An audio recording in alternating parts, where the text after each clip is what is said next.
Hello, everyone, and welcome to a brand new episode of the Need to Nerd Podcast. Ooh, indeed. I am joined by West's roommate's dog and Wes Singleton. How's he doing up there? He just got neutered. He's unhappy as one could be. Hey, you know what? In all honesty, I don't even know if he'll be heard post-editing. But it is impressive that your mic is picking him up. Like, it must mean he's, like, pretty loud. He's going hard. I love the attention to the mute button after I said something. But Wes, dude, it's like we did an episode this week earlier just to kind of like do mic checks, which I learned in editing, like needed some adjustments and, checking my internet because we had those internet issues when we were just hanging out. But dude, this is it. We're finally back. Heck yeah. Hiatus is over. There will be no more hiatuses. Never another hiatus again. You say that, but I'm about to have a baby, so that's the biggest joke I could possibly say. Yeah. It's the classic podcast ad read of no more of this old thing, only this new thing. It's funny because when I was doing constructive criticism, we would have audio issues sometimes. People were like, "Oh, classic podcast saying they're going to fix their audio issues." It's like, it's a process. Yeah. Like, we did a lot of things on that show to try and make the audio better. And I don't think people realize that it's iterative. There are some weeks where, like, whether it's, all of a sudden I introduced a fan into this room. So, like, there's a fan feet away from me. That wasn't a thing when we were recording in my old basement. And so there are iterative things that we're always going to do to try and improve this show. And, I hope that the listeners can be patient with us as we try and get better. Even the most experienced podcast hosts occasionally forget to press record. Have I done that? Not on this podcast, but I'm pretty sure you were I've definitely episodes into CC and you would do it. Oh yeah, I've definitely done it on CC. But we are going to talk about experience a little bit and knowledge a little bit on this week's show, because this week, West, I think listeners know what we're talking about. I think we talked about it on our bonus episode, but we're going to talk about season 1 of Dr. Stone. It's funny. This anime is in Shonen Jump, right? But it's not a Shonen style anime. I think it breaks the mold of what a Shonen style anime is. However, I actually think it has many of the critical components of a Shonen anime, minus like fighting to the death. Yeah, I'm not. This is in Shonen Jump, right? Like, that's how this one's being released. That sounds right. I can't say I've ever really thought about it, but I can definitely look that up. Yeah, you should, because, otherwise we're just... it's in Weekly Shonen Jump. Yeah, that's what I thought. I thought that I had heard that, and that it was, like, breaking the mold. So that'll be something that's kind of probably interesting for us to talk about as we go through this week's episode. Before we do that, just some housekeeping. I'm active in the Discord again. It seems like anytime I go away, the Discord goes quiet. I blame Wes for that, for what it's worth. I blame you all, listeners. Oh, talk more. Fair. No, but we had some tier lists in Smash Ultimate today. Yesterday, tons of cards were spoiled in Magic the Gathering. It's popping. It's starting to pop off again. But the one thing that I can say is that the coolest part about the Heezy Game Media Discord is that I don't know if there's ever been like a negative interaction in that Discord. Actually ever. I don't even know what that would look like. Yeah, I mean, I think there's over 100 members, like, and people are there just talking about stuff they enjoy. Matt and I have been talking about Smash. I'm really excited to get to talk about Star Wars tabletop RPGs here in the next couple weeks. I know that when we were kind of on there's been Star Wars discussions in that Discord many times when Star Wars is the top of mind. I posted some Captain Falcon Winter Soldier stuff, so if you're into nerd stuff, you want to talk about it, and you want a safe space to do that, it's a great place to do it. And those of our listeners who are already in our Discord or are freshly joining, one part of our Discord I would like to point you to is our podcast questions chat. throw those questions down. We will totally get to them on air. Yeah. 100%. It's something that we haven't really promoted recently, mostly because my life was going through so much, like, is hecticism a word? I don't know. Upheaval. Upheaval, sure. But yeah, like we did another Patreon only style episode to kind of say like this is what Patreon only episodes will look like. And we want to kind of do episodes where we interact with you, the listener. So if you're not in the Discord, join it. It's going to be the best way to get a hold of Wes and I. And also, we want to create a space where you can suggest topics, things for us to review. This really is a review show. Like, in all honesty, most of our episodes are review episodes. And we want to... This is the first time Spencer's ever admitted it, everyone. I think that's obvious. But you know, we have our Need to Nerd episodes and some of our more fun episodes.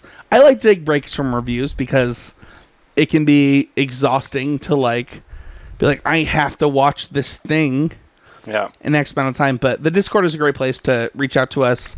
And yeah, the questions section is free. It's not part of the Patreon. It can just be something that you take part in. Speaking of the Patreon really quick, the Patreon is back up. It was turned off during the hiatus. So yeah, check it out. I expect Wes and I to update that as we kind of go through like what the future looks like for this show. I do expect another break after I have a baby for at least a couple weeks, but I expect the podcast to be going strong. We're almost... I actually know the date that we posted our first episode back, Wes, and I'm really excited to celebrate with you. Heck yeah. With that being said, it's a podcast review of Dr. Stone Season 1. And Wes, in our typical review fashion, one of us hypes it. And, you know, I almost put me as the hype man for this week's episode. And then you remembered who introduced you to the show? And then I thought to myself, you know, that's not fair to Wes, who was like, you have to watch this. So, Wes, you got me to watch it. Why should everyone else watch Season 1 of Dr. Stone? Honestly, I think that the reason that one should watch Dr. Stone is the exact same reason that Senku, our main character, is excited to be in Dr. Stone, which is if you're the sort of person who likes like build trees, talent paths in like RTS style builders, this is the show for you. If you like catchy like move names and snappy dialogue, this is also the show for you. Dr. Stone asks, if you took modern day scientific knowledge and threw it into a world that has none of it, how fast would you hit different ages or civ levels or even just civ levels is like the perfect description, by the way. Oh, he makes the comparison in the show. Yeah, it's so good. He's his own hype man, honestly. Senku, like, actually just gets so excited. But the main character of this show, Senku, is a, like, you know, high schooler scientific whiz kid who gets thrown 3,000 years into the future of Earth after everyone's been turned to stone. And he just has to figure out how to live for himself in a world where there are no technological resources. Everything has been taken back over by wildlife. And he does such an incredible job with it. He just carries you the whole way. Dr. Stone is sweet. It's also named after soap. The name of the show is Soap. You know, it's funny. They reference it only twice in the show so far, as I'm in season 2. And it's funny every time they do it. To have the reminder that soap is our Dr. Stone. Well, it's just funny, right? Because we're in a little bit of spoiler territory, so we'll like kind of cover that a little bit later. But let's thank you for hyping it. I think that you did a good job of selling Senku. I want to go into first thoughts. Sorry, kind of like where we were mentally the first time we watched this. And for me, I think I've said this on the podcast before, but just like My Hero Academia, this was actually one of the things that like my Funimation was just constantly recommending to me. It was like, you should watch this. Like, you will like this. And so the second you recommended it to me, I was pretty sure that it was something that I was going to enjoy. And I watched the first episode. I watched the second episode. I'm pretty sure it was I'm going to have to go back to the episode list, but I'm pretty sure it was the third episode. Yeah, it was. Yeah. It was the third episode that I was like, okay, this is interesting. This is something I can really get behind. And my first watch through of the first season happened pretty rapidly. I don't binge watch a lot of shows. My wife hates me for it. My friends hate me for it. Like, everybody else is all about that binge life. And I binge watch very few shows. I prefer to digest things. And that was not the case with Dr. Stone. Dr. Stone happened while I was doing other things. It was very much keep watching. If I missed an important part of an episode, I actually just went back and rewatched an episode while I was working on stuff, whether it was podcast stuff, whether it was work stuff. This was playing in the background. And it was actually a really good show to have in the background, because the show is a lot of dialogue in Season 1. It is not the case in Season 2. I have not been able to watch Season 2 in the background for what it's worth. Mm-hmm. I've actually tried. If you're so for what it's worth, if you're watching on YouTube, I have my gaming computer hooked up to my right. My my second monitor for my gaming computer. And this is typically where my work computer sits when I just switch out laptops. And then to my left, I either have, in my old house, I either had my Switch or my MacBook. And now it's just my MacBook to my left, and my Switch is always behind me. But the thing is that I always could watch anime to my left as I was either working or working on other stuff. And as I've tried to do that with other anime, it did not work as well as Season 1 of Dr. Stone. Dr. Stone was very... That is a high recommendation, by the way. It really is, right? Like, good watching for while you're doing other things is actually the sort of anime everyone's hungry for. It really is, too. And it is actually one of the reasons that I don't know that I recognized a single voice actor in this other than one for the Funimation dub.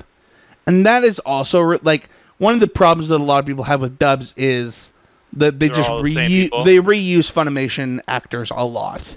And I understand their critique. I'm a dub lover. I don't mind the fact that half of my characters are played by Vegeta. Like, I think he does a good job of mixing up his voice, even in the shows he's multiple voices on. This one specifically, I don't know that there was a lot of duplication of other shows, or at least I didn't know. Did you notice that Senku was Alphonse? No. Yeah. Is that true? Yeah. Aaron Dismuke. He's known for in original Full Metal, not Brotherhood. I would say that is not the Brotherhood actor. Yes, he is not in Brotherhood. Yeah, I've never watched the original Full Metal. Oh, okay. Yeah, you just threw me. I was like, no, it's not. He does do young Van Hohenheim in Brotherhood, though. So I mean, that's very minor. No, totally. Not a huge character. Yeah. Either way, there was not a lot of crossover in Funimation dub, which is a critique that a lot of people have. That was my first impression. Was this dub's really good?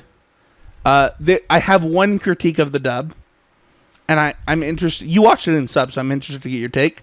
But overall, like, this was something that doesn't take a ton of visual cue, but when you are writing emails, for me it's user stories, and you get to look over and like be like, what are they talking about? Look over, and you can capture it. It was pretty successful for me during work, during podcast stuff, and I was a huge fan. Like, it let me get captured by an anime that I don't know that I would have been captured by otherwise.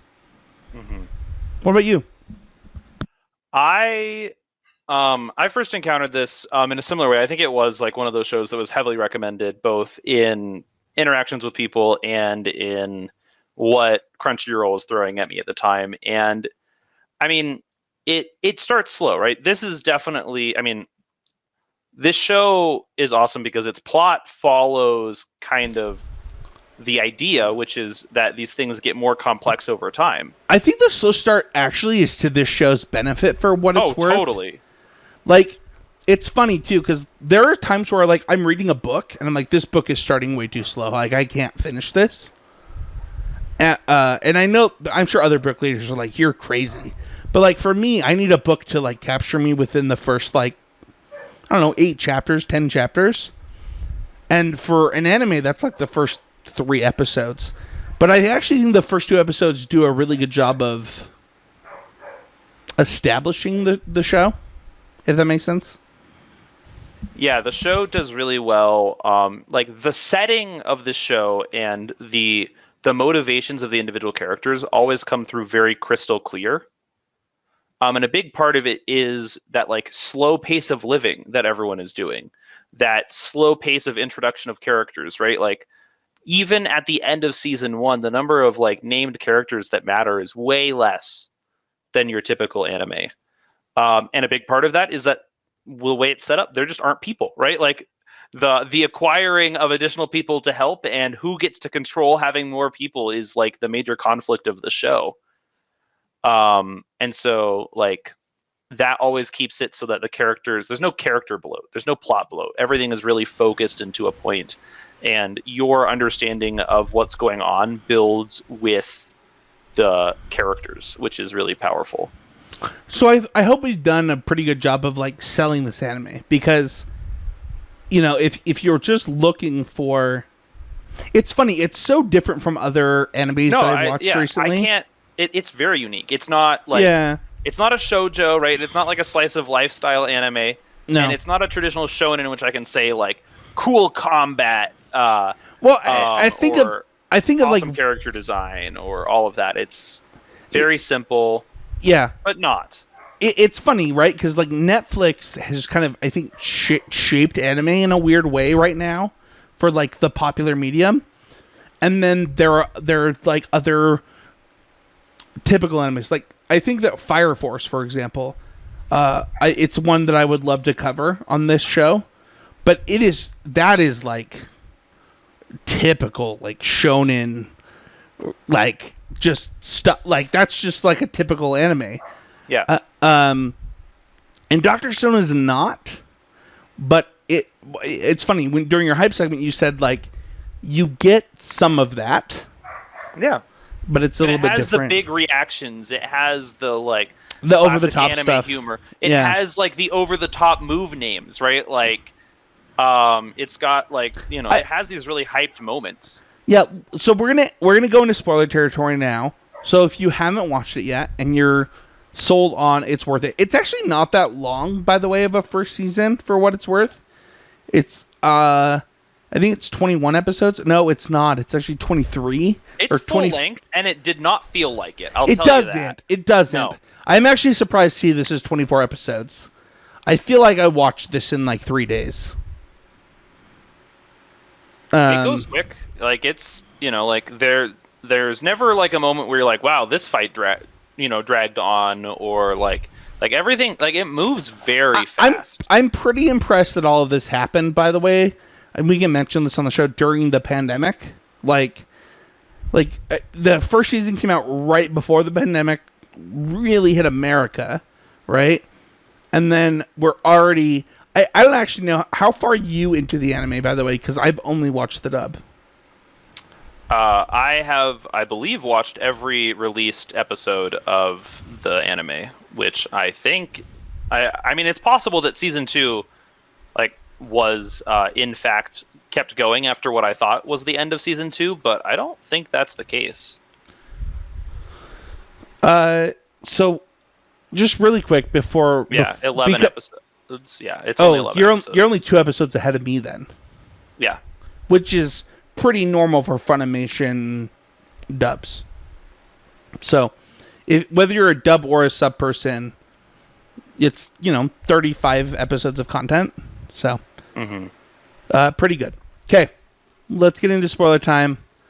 Let's go into overall impressions. I went first last time. I want to go first this time too.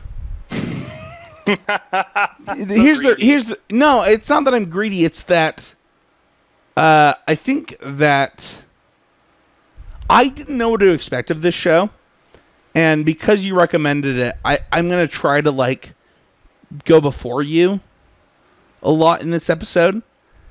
Because the problem is when you recommend shows, you usually take my stuff.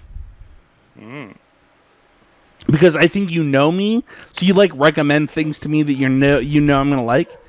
And my overall impression with this was a couple of things that I want to really highlight. One, I love the warnings.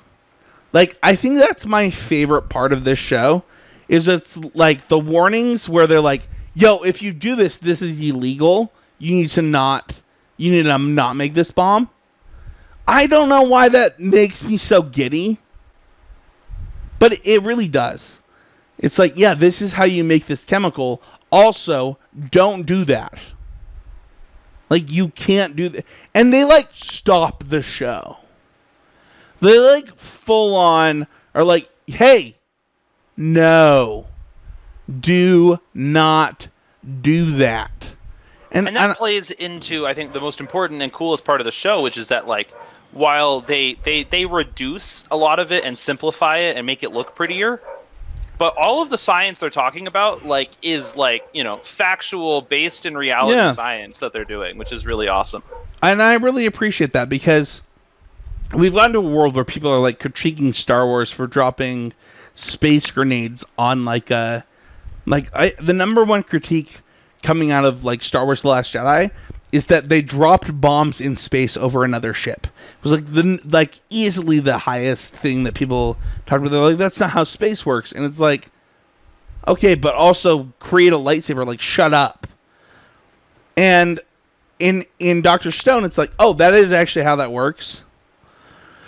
Whether it's the samurai swords, whether it's the different weapons of science, it was really cool to get to know that no matter what happens in this anime, nobody's going to get to critique it scientifically.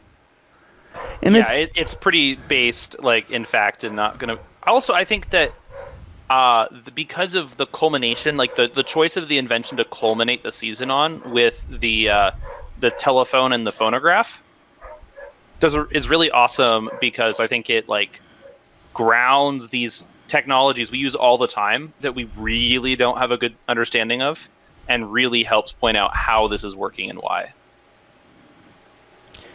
We need to pause. Dude, this dog is so loud. Are you using the right mic? I can't hear you right now. I'm muted because I'm trying to keep the dog out of the recording, but he's just having a bad time, Spencer. Poor guy. I feel really bad for him. But yeah, the show, really, and it's awesome the way that, Senku, is the driving plot of the whole show, right? Everything happens next because Senku wants it to, or says we're going in that direction. And, his plan is, this thing's going to lead into that thing, and it's all going to connect in the end. It's going to, weave this perfect web. And what's really fun is that, it totally, shows us these technologies we've taken for granted. And, it also, at different important moments, points out just how nice some of these things are, and how, if you were deprived of all of them, of course you would do a lot to get it again, right? I think Gin really represents that urge. I agree. I think that Senku does a really good job of driving the plot forward, where you see that he has a plan. He has a plan from, I need to figure out how to make these people understand that I am providing them something of value. And I haven't looked at the show notes, so I don't want to spoil something, but I think the ramen is actually a really good point in this. Let's actually move on from overall impressions. Let's go to our favorite characters. Sure. We have the same favorite character, and I want you to go first on this one. Well, sure. So our favorite character collectively is Kohaku, the bombastic defender of the village, the fast-moving scout of this village. That I mean, she's the first person who was born into the stone world, as Senku calls it, that he meets. And we meet her right when she's running home with this like huge cauldron of like hot water from a hot spring, all so that she can help her sister feel better. Yeah, I was gonna say, fun fact, she's not my favorite season 2 character, but she's easily my favorite season 1 character. Like, just not even close. Yeah. I think that some of the big reasons for that is that she has vision, right? She knows what she wants and she's willing to change her ways to get to it. She has like this incredible drive, right, to protect her village, her sister, and like, you know, she's this really like sympathetic character for Senku at first, and, you know, quickly realizes like what he can do, what he represents for the village, and supports him through it. But like, she's also just like such a cool person. Like, she is like BA in every way. Like, she's the only person in this village who can go to toe with these like outsized, larger than life freaks that, man, why am I forgetting that name? That's one I should not. No, I think that she's quick, she's nimble, she's smart, she is of the people that now I'm gonna figure out his name. Tsukasa is reviving, right? Okay. She is a lot of their equals or yeah, better, and at the same time she has a motivation. I hope I'm not interrupting you, by the way. I hope I'm adding on to what you're saying. Well, we're talking about the same characters, so we're of course going to build on each other, right? But she, I don't want to, but I also don't want to spoil our next segment for you. But she is, the reason she's my favorite character, by the way, is that she is in opposition of things that don't make sense to her, and is willing to listen to Senku, I think, in ways that other characters aren't, because she's like, what these people are saying is not helping. Like, they're not helping this situation. And the thing that's important to me is this. And so if we're going to make this work, like, let's make it work. Like, let's figure out a way to move forward. And I don't think that's true of every character in the show. Even the ones that, like, even the one that you thought I would love, right? I think Chrome is the one you thought I would love. And I don't think that Chrome is, I think he's willing to listen, but I don't think he's willing to admit that I think that in season 2, he's willing to admit he doesn't know stuff. But throughout most of season 1, he thinks he's the big BA, as you called him. Yeah, it's true. I mean, he's pretty full of himself in season 1, which I think is actually to his credit. It makes him a really fun character, right? Like, that it makes him better in irony. season 2. Like in season, yeah. Definitely that growth is there. But like, one thing that I think is awesome about Kohaku is that she is this, like, you know, anime has this problem, right?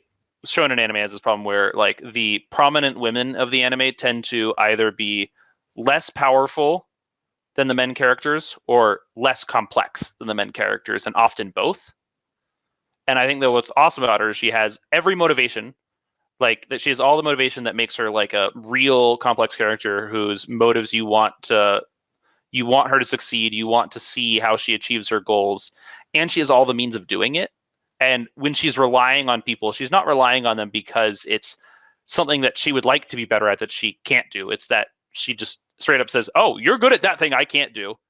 Like, you do that thing, I'm going to do my thing, and it's going to work because of the synergy. She's really good at relying on others, right? Like, she and also she's good at recognizing the things that others do well.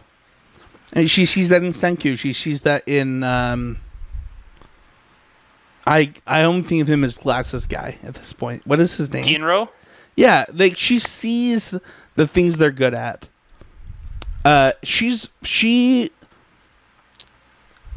that is a thing that she reminds me of Uraraka in, whereas they're like very different characters because she's like way more confident. Like way more. I mean, she has every reason to be more confident, right? Like she's the top dog of her village. I mean, yeah, if she could fight for dominance, like she would just get to, right? Like she would just be the queen. But is there anything either of us want to say on our favorite character? Because we had the same one before we move on to favorite storyline.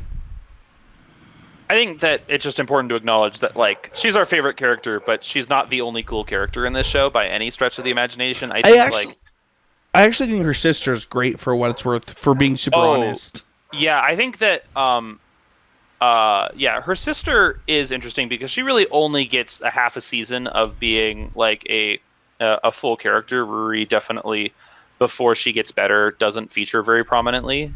And is treated as, an object to be won by the rules of the village, which is unfortunate.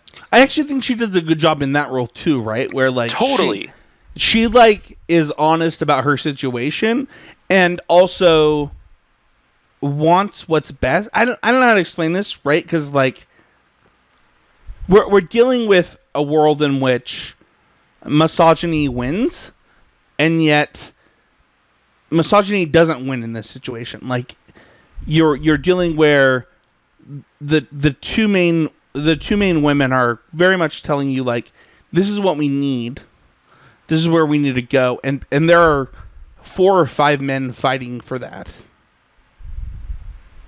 and not fighting for it in like any false way either, right? They're fighting for it because they believe in that vision, not because they are like, either they love them. Either they real reasons, right? Not love them for like the Chrome's attachment to Kohaku is very pure is an interesting way to put it, but like it's very much like for the right ways, right? Like their dynamic together is really interesting, and like I get it. Like Chrome's the only interesting guy in this village. Like I don't know that that's true for what it's worth. I think that I don't know Kohaku, if you're that cool, like I don't know. I mean, here's the thing. I don't know how old she is, but like I had a crush on her.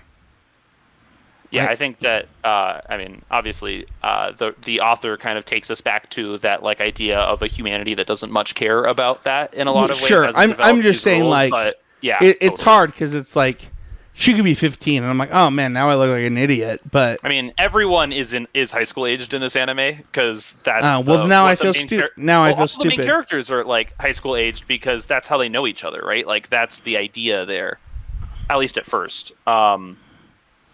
But there's totally, I mean, all these characters are like awesome, and like I think that like a character that totally is like worth talking about is Suika. Ooh, little watermelon head girl. She's so cute and she's so like useful to the plot. Hold on, stop. Because I want to get into favorite storylines before we do this. A-okay by me.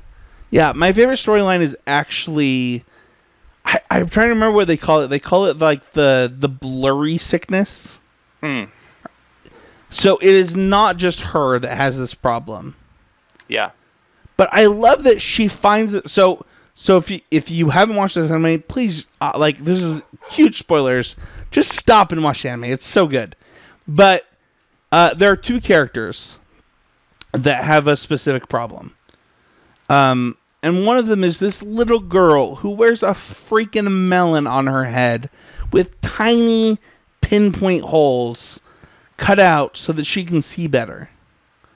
Because she can't see without this melon on her head. And the other is this character that is madly in love with this princess. But like can't see. And it is so funny to think of this world where like we live in a world where like people like them could get LASIK. Like I can't get LASIK because I'm blind in my right eye, and it's morphing into a world where like I'll just be blind in it. Like they don't have a cure for what I have. But at the same time, I can see right now. Like, West, I can see your face. And if I went and got new glasses tomorrow, I could see your face even better. Yeah. And these people, like the strongest fighter, quote unquote, in their village, that's not, the biggest, buffest guy, He couldn't see. That is my favorite storyline. Those two together and just being able to overcome their obstacles was my favorite storyline. Because it's something so simple that, like you said earlier on the show, that we take for granted today. Yeah, absolutely. Yeah, the way that Senku, right, like uses this village is so interesting because yes, in a sense, he needs them for like sheer like hands doing labor because that's the thing he can't do enough of himself, right? But every step of the way, he both says, okay, we need this technology goal so that we can move forward with our like military plans, our like big reaching goals. But also, I did include a way to improve our quality of life. And it doesn't matter to me, but it matters to all of you. Like, I think all of that is fascinating. And then uses it to like wrap back into the next step at the same time, every time. Yeah, if it wasn't the glasses thing, I actually think the ramen sub-arc, like, I think it's 2 episodes. It's really not that long. But that would be, like, his idea that food and, like, people's stomachs is, like, the way to get them to agree with you. That was probably my second favorite thing. I mean, it's when he finally gets the last dissenters on his side. It makes perfect sense. Yeah, I think both of those moments... Well, I think the glasses one is more impactful. Definitely. But it wouldn't have happened without the ramen. It's kind of hard. I also love that he hates the ramen. He's like, this is the worst thing I've ever had. And it's so funny that this is the best thing they've ever eaten. Yes, I mean that makes sense, right? Like, and it also points into like where we're at relative to where we've used to have been as like a humanity. But I also think that the glasses part is so important because it's such a good example of Senku's ideals, which is how science can level the playing field and make everyone important. Right? I think the thing you actually touched on a point that's really important. Remind me of the little girl's name. I'm so bad with names. Suika. Suika is so interesting because she figured it out before Senku got there, right? Like, she realized that these tiny holes in her melon made her see better. And while she's not my favorite character, like, I love her story. She is, and it gets even better in season 2, by the way. But I also love her grandpa. Yeah, the whole thing is great. Oh man, Old Craftman is like actually just the funniest character in the show. But I think that the reason the glasses and the sight thing is so big for me is I think it's so relatable for like a lot of human beings. I think that humans, we're all flawed. Like all of us. Whether it's a mental disorder, whether it's sight, whether it's whatever it is. Like, we all have these things that... It's so funny. I was watching a TikTok today that talked about how we view evolution as this thing that's always improving humanity or improving genetics. But that's not true. It's all random. Like, we could all evolve into a just completely worse species that's worse at fighting X or Y than we could... being better at X or Y, right? Like, there's no knowing that evolution's going to work out. And go ahead. It's actually one of the arguments that like is that people who believe in eugenics best prop up, right? Is that our improvements to our quality of life increases the reproduction rate of people who might be less, survival of the fittest fit for the future, and like could lead to that sort of thing. But also, like, Senku goes so hard at proving that the reason why science is great is it doesn't matter if we do that to ourselves. We're going to find a way around it. Yeah. And also, like, humans are humans, right? Like, yeah, that's just... And I think that's cool. I think that if I was born 100 years... or like, if I was born in the Stone Age, right? Like, I'd just be dead. Like, most of us would. Yeah, right. Like, our child mortality rates were through the roof, right? Like, or just higher than survival rates, right? Like, that's just how it goes. I want to talk about this because it's May, right? Which is Mental Awareness Month. But like, I'm diagnosed with oh man, I posted this. My diagnosis is so long at this point that it's crazy, but like, I've major depressive disorder with mixed features and anxiety. And there's just not a world in which I live through that in this time frame. I mean, even beyond that, there's just not a likelihood that that anyone at your age is still alive, right? Like, no, it's true, right? Like, you only live to like fucking 40, right? Oh, sorry, I swore on this podcast. Oh well. But like, it totally is the sort of thing where, like, the fact that, right, Senku takes all of these like modern approaches to increasing survival rates and knows that that's the like first thing he has to do, right? Like soap, the Dr. Stone, right? Yeah. But he also makes a pharmaceutical, right? Like the fact that he produces penicillin. I mean, that has to be the first thing that happens, right? Like if you're him, by the way, this is actually a great point. We should talk about this for just a minute. If you're him, penicillin is the first thing you do, right? Oh yeah.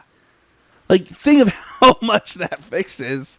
He's doing, even if it's not just this village, like if he teaches 20 people how to make penicillin, humanity is saved for, in so many ways, right? Like, and it's such an example of why like Tsukasa's whole plan, whole philosophy is so flawed, right? Like, yes, the point that humanity was at when humanity went under, right? Like, not ideal, but also like you'd be so nearsighted, so like unable to actually see what's happening, to think that a world with only bare bottom technical ability is ever going to be better than moving towards where we were.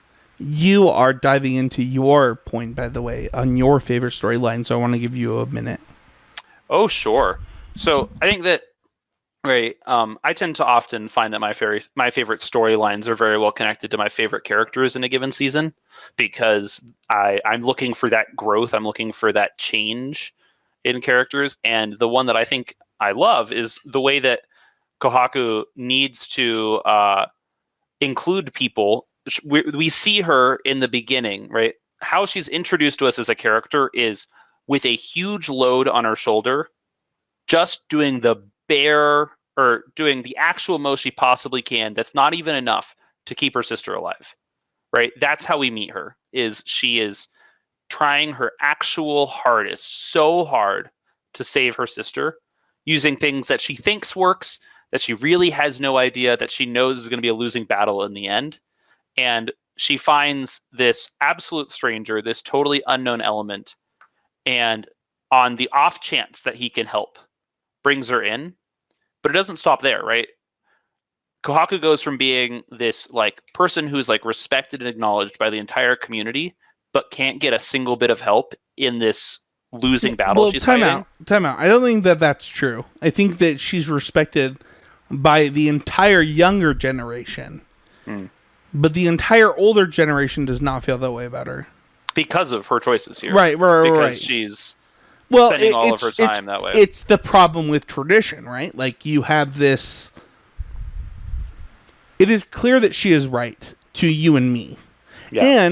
And I mean, is there more than even one person that disagrees with her at this point? At which point? At the younger level. Like, at the younger level... of the people that are like fighting for, like, people who are won quickly to the kingdom of science. Yeah. I mean, I think there's a number of people who are like, in that decently respectable place of like, I don't know if you're going to work out, and I'm probably not going to do a lot to help you, but you do you, kid. Right? That's kind of where most people are in these sorts of things, and that's where a lot of people are at the beginning. And certainly there are those who like take advantage of the fact that she's spending all of her energy in this space to then work through the politics of it, right? That's kind of Magna's whole goal. But at the same time... He's a character, man. He's so much... Oh, yeah. And he's a classic example of Season 1 villain that turns into fantastic later on ally. I don't know that I would agree with that. I don't know that he's even a good ally in Season 2. He's a I guess he's still kind of he's still a villain at times. Yeah. I mean, he's a potential problem, right? But I think you're right. Like, I think your story, your character feeds yeah. into that storyline, right? Like, she cares so much about the thing that's important. Yeah. And it's hard to admit that, right? You have to ask yourself, why does somebody care so much about stuff that, like, she doesn't have to care about all this stuff. Like, what happens if her sister dies? Well, she becomes her sister's role. Yeah, right. So, like, why does she... high status, but also... Yeah, why does she... So why does she care? Like, she's in this world of where status matters, so... But she's also in this world where her status makes her something to be won and not something to stand on her own feet for. But she already won, right? She already fought for herself? Not at that time, I don't think. Isn't that before the second fight? They didn't let her fight the second time, right? Oh, maybe she did win before, just to, like, keep it... Yeah. Isn't that what literally happened? Is she won the first time and wasn't allowed to compete the second time?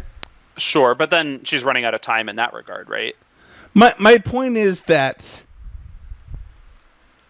she cares about the right things. And is... while not a lot of people are willing to help her, she's also not that willing to accept help at first either. She's like a lot of like, it's okay, I got this, everyone. I'm on my own.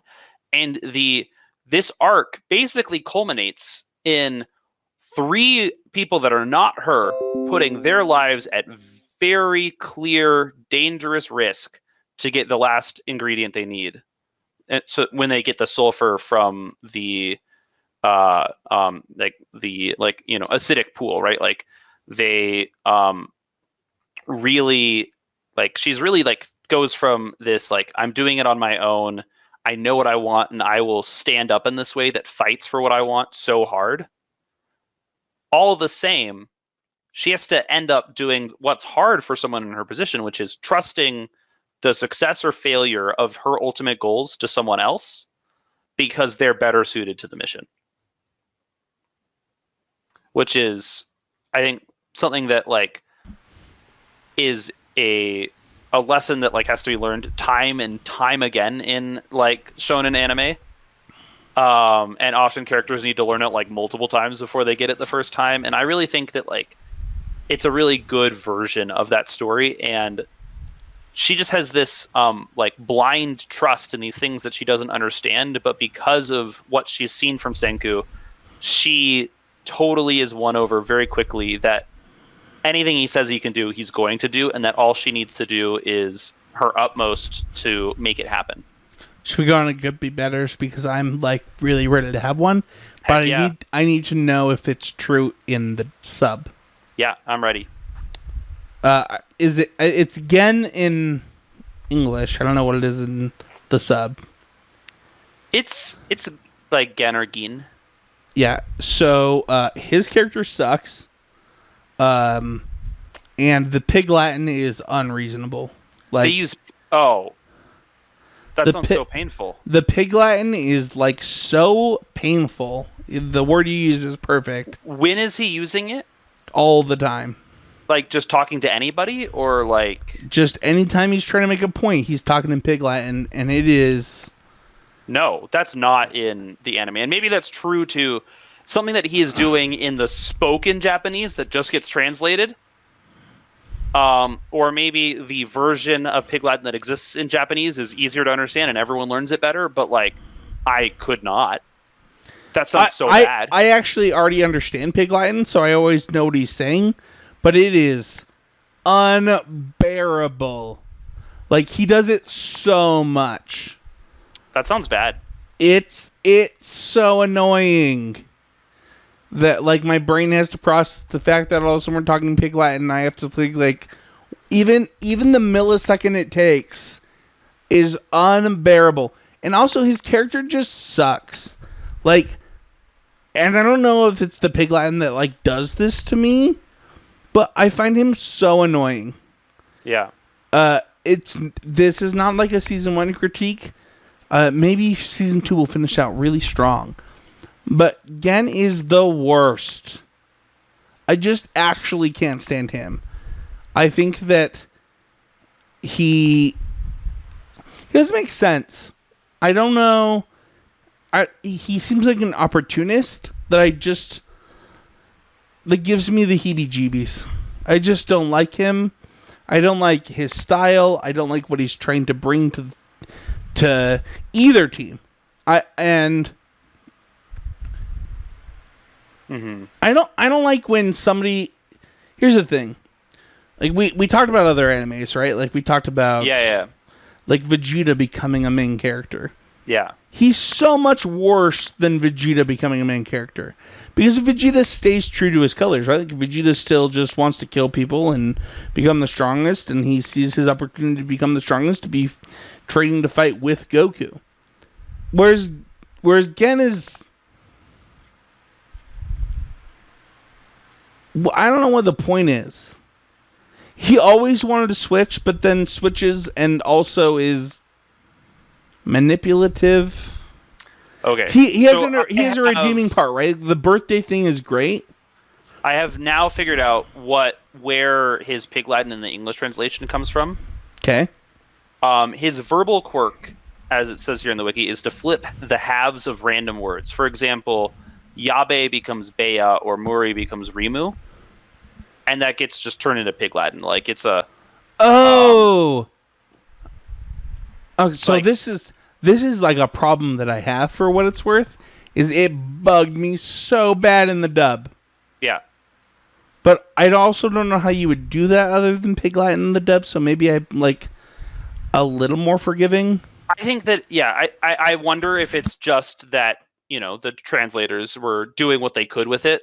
And, you know, like, there's lots of, like, bad puns that, you know, exist only in Japanese that, like, have to be in some way translated to English because, like... He also has a ton of bad character reacts puns to the pun or whatever, right? But, like, I think that it's just hard. Like, I think that one was one where, like, they had to make a choice of how they were going to interpret this thing from the Japanese. He did it a lot, though. Like, even in times where it wasn't punny, it was just... Well, yeah, I mean... It's a verbal quirk in the way that, like, you know, there's, like, lots of shonen where, like, there are characters who end every sentence the same way or whatever, right? Like, and it's, like, annoying. Oh, I mean, let me tell you, if you want to check out our TikTok, I have a real problem with Naruto, who says... Believe it. Believe it! Yeah. Believe it! Yeah. It drives me insane. So it's, like, one of those in its frequency. It's just, like, the way that it exists in Japanese is, like... maybe like a bit of a puzzle to solve, right? Trying to figure out like what he actually meant, but is ultimately not like, it's like, you know, word by word instead of like entire sentences are being replaced with like the other I love what you're saying, but the other problem that I have with Gen is that he has one redeeming arc with the birthday. And the rest of it is still always sketchy. Like, he's never all in. He's never in with Senku other than that moment. And...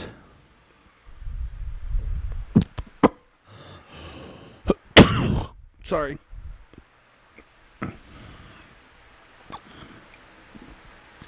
And I don't know that I ever believe him. And maybe that's good character if you're not supposed to believe him. Or like if he's supposed to be somebody you don't believe. But I think that it was good for that episode, but it's not good for the series, if that makes sense. Sure, I can see that. It has its challenges, no doubt.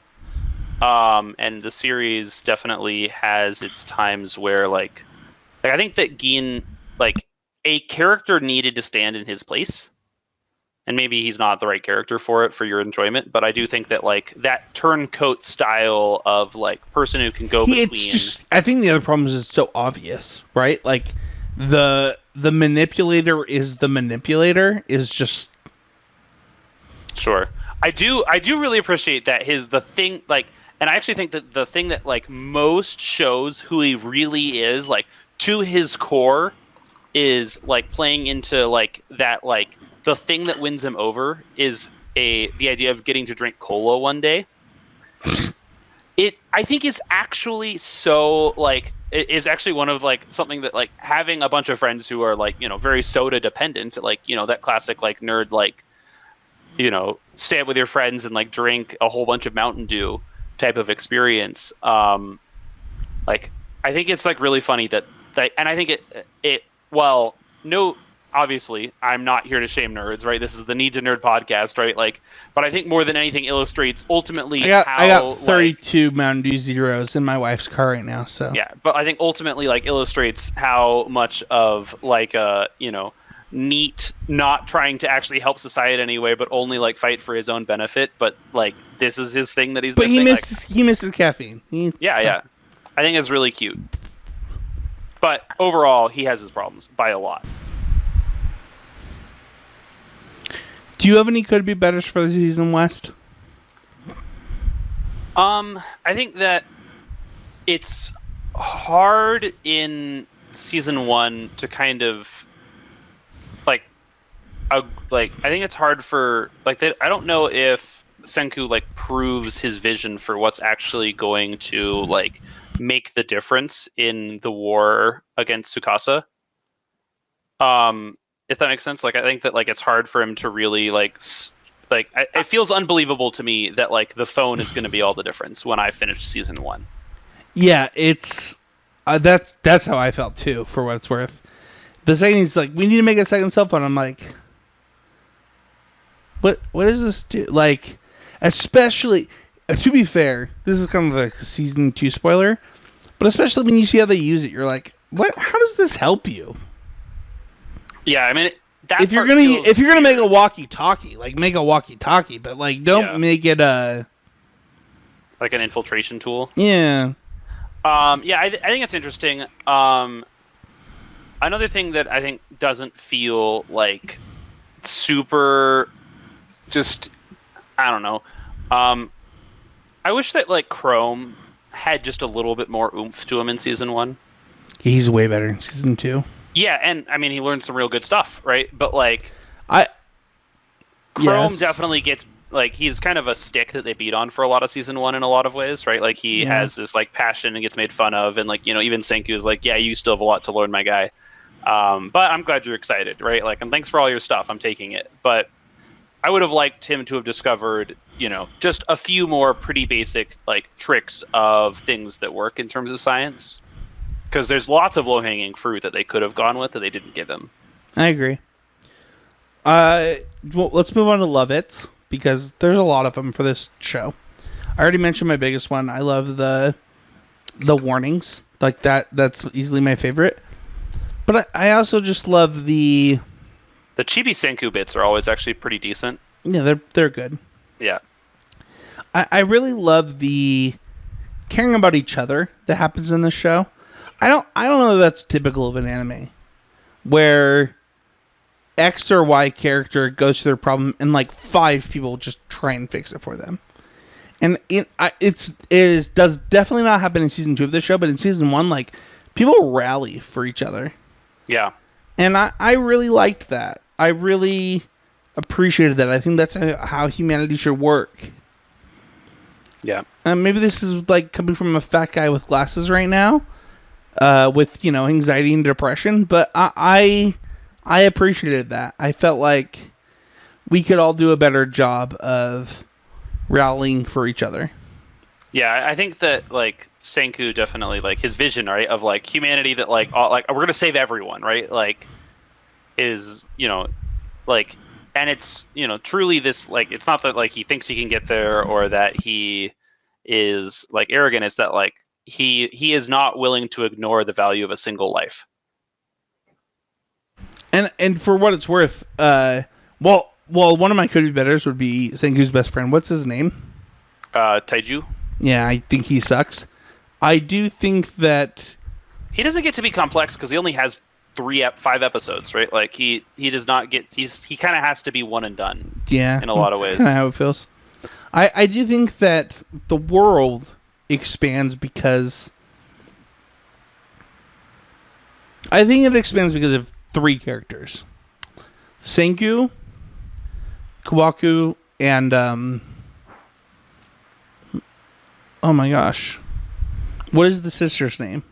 Yuri. I think they really make this season. Like they really. Ruri, sorry, not Yuri. Ruri. I think they really make the season happen. Like they really expand the world into what Senku believes in. Like what they trust in this person. And I think that's good. Like it is a thing that makes the show better. Yeah, that's super true. I was actually going to say, going into Love It, right? The whole sequence where they unveil the history and the like how this village of people existed to this time feels very like believable. I don't know. They need to have some way to explain it? Yes. But like it's really like it's weird. Beautiful. It's weird that this is the village that exists that he's like so close to. Yeah, all right. Well, like I mean, in a sense, like that it feels a bit like backfilling, right? Of like, okay, here's the premise, right? Now, how do we justify that it happened and like that it could work out and it would make sense? Oh, they knew where Senku was. They knew that they had to put this like. Why does this guy trust that his son's going to be the first to revive and get lucky? I don't know. But it is like, like in the way that like that's what you need to do to develop a compelling story. Like, feels like really good. Like that moment that culminates in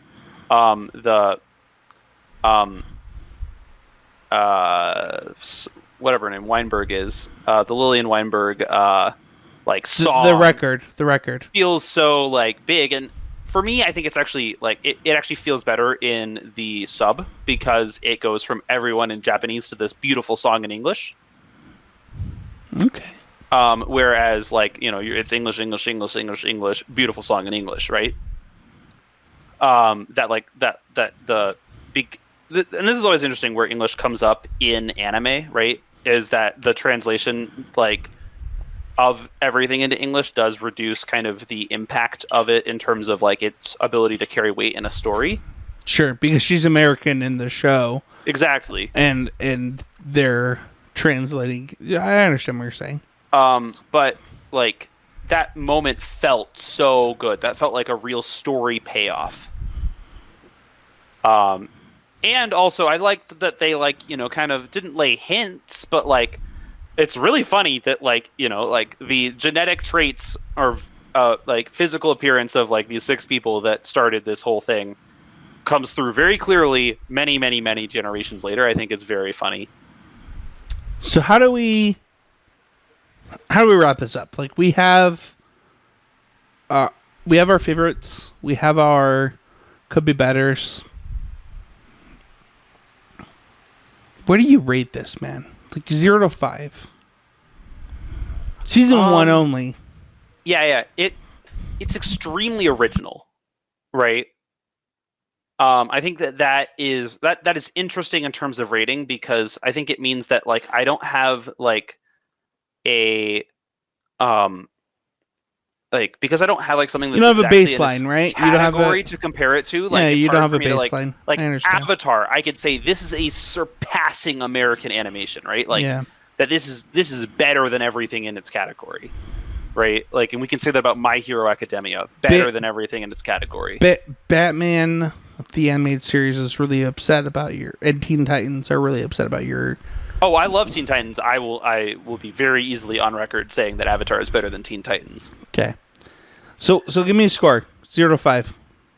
4. That's my score too. The most like positive, upbeat, happy go watch this score I could possibly give. 4 is perfect for this, where it could go up depending on how the show shakes out. But yeah, like season 2 is not even over yet. We're reviewing this before a finished product, and 4 is where I land too, where you should watch this. It's funny because I was gonna watch Finding Neverland or whatever that show is called, and also a good show. And everybody's like, "Oh yeah, you just don't watch it now. Like, just don't even get invested." And I do not feel that way about this show after watching most of season 2. I think that the reason that I would give it a 4, and you can either echo this or change it, is that we have original content. We have something so different for a genre. They're trying to break a mold. They're trying to... They're doing things different in a way that is not forced, but seems natural for the show itself. Yeah. And the things that could be better, I mentioned my problems with Gen or Jenner or whatever. And while I don't think he's better in season 2, I think that he is something I can get over. Yeah. This is not a perfect anime. I don't think either of us is going to sit here and be like, no, this is the best anime of all time. I think what we're going to say is this is an anime that I enjoyed, I would recommend to other people. To get that 5, right? Like, or even like really into that 4 or 5, like 4.5, like to get higher than a 4, you have to have that, like, those moments at like a season finale or in the culmination where you're like, this like drove a knife straight into my heart. It's so bad at this, by the way. That actually could be better for this show. It is not very. It is just pure fun. It is kind of a romp through the woods, right? Like it does not get to the heart of emotion very deeply. No, and even like it's like, guys, we have to make a second cell phone is like the worst season 2 finale ever, or season 1 finale ever. It's like, all right, buddy. Sure. Yeah, I mean, like, but definitely the thing that, like, this show is, like, it's well worth watching. I don't think it's going to, like, change my life.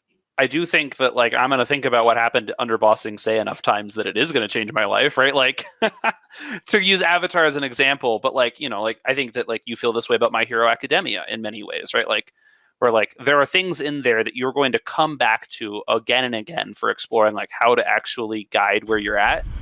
Yeah. I think the show doesn't like step into those like really, really emotional moments well enough to hit that 5 for me. No, it has everything else I'm looking for. I think you're making a good point here, right? Like where the opening 3 episodes of My Hero were not created equally. Like, that's not a thing that exists. And that's, like, a really big message. And in Dr. Stone, it's like, we have the technology, which is, that's true, but it still is not yet fixed in the problem itself. Yeah, and, like, it has a lot of, like, the, like, friendship is magic of, like, we do need everyone's teamwork for it, but also, like... Not really. Like, yeah, I understand what you're saying. But it's a beautiful show. It's so worth watching, right? Like, and I think that, like that's why it's a 4, right? Like, it's definitely worth it. 4 is. Yeah. It's not, and I think that's the difference, right? I think that the difference between 3 and 4 is meaningful, but 4 to 5 is such a huge step. Yeah, I think that both of us would just snap recommend a 4, right? So don't feel like us not rating this a 5 is a discredit to the show. It's just, it's very enjoyable. You should enjoy it. That's what it is. I think so much of us look for more than we need to out of content these days. And, we're looking for those life-changing it's a shame we're so spoiled that there's such excellent life-changing content out there that we think everything has to be like that. Yeah, and I think that, in all honesty, this was just a great, enjoyable watch for me, and I would just recommend it to everybody. Thank you everybody so much for watching. Don't forget to smash that like button, hit that subscribe button. It actually really helps the show a lot. It's amazing to see the number of people that have subscribed while we were gone on YouTube. And I just want to give a huge shout out to Tom from the Need to Nerd podcast for our last episode that we did before this one that was like, that in-depth episode. You mean Tom from the Nerd On podcast? Did I do it wrong again? Yes. Man, I'm so good at this. Either way, it's so funny too because like Nerd On is my favorite podcast, so I'm obviously just great at this. But either way, it means a lot to have one of your favorite creators come on and hype your show as you will just always support Nerd On. So yeah. thank you everybody so much. Check out the Patreon, check out the YouTube. Stay tuned. I'm going to do more stuff as my life changes and things go on, and it means a lot. So goodbye. We'll see you guys all next week. I don't even know when our next show is because we have to adjust things for our break. Like maybe we're supposed to dive into Pokemon Snap. I don't even know, Wes. Yeah. We'll figure it out. And you'll hear it next time. Goodbye. 1,000,000,000%. Oh, could be better. That's a definite could be better.